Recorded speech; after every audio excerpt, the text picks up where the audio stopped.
तर फ्रायडेला मी हरियाली चिकन टिक्का केला होता आणि त्याची रेसिपी मी पोस्ट केली. त्याच्याच पुढे जाऊन आपण त्याची एक ग्रेव्ही तयार करतो आहे. ती जी ग्रेव्ही आहे ना तुम्ही सगळीकडे यूज करू शकता. तर तेलावरती कांदा परतून घेतो आहे, रफली चॉप केलेलं सगळं टाकतो आहे मी. अद्रक लसूण टाकतो आहे याच्यामध्ये.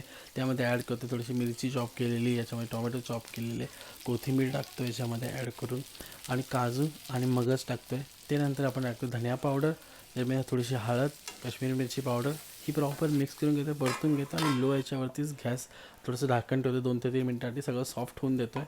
मग मिक्सर जार भांड्यामध्ये घेऊन त्यामध्ये पाणी टाकून त्याची एक पेस्ट तयार करतो आहे. परत एकदा थोडेसे चॉप केलेले कांदे घेतो आहे, हळद टाकतो आहे, ब्लॅक पेपर पावडर टाकतो आहे, किंवा धनिया पावडर टाकतो आहे, थोडीशी ॲड करतो आहे त्याच्यामध्ये काश्मीरी मिरची पावडर, अख्खा मसाला पावडर. प्रॉपर मिक्स करून त्यामध्ये झाल्यानंतर थोडंसं पाणी ॲड करून शिजून घेतो आहे मसाला. त्यानंतर त्याच्यामध्ये चॉप केलेलं टोमॅटो टाकतो आहे, ते परतून घेतो. त्याच्यानंतर ॲड करतो आहे त्याच्यामध्ये प्युरी जी आपण तयार केलेली मगाशी. त्यानंतर थोडंसं माझ्याकडे उरलेली ती हिरवी पेस्ट होती जी मी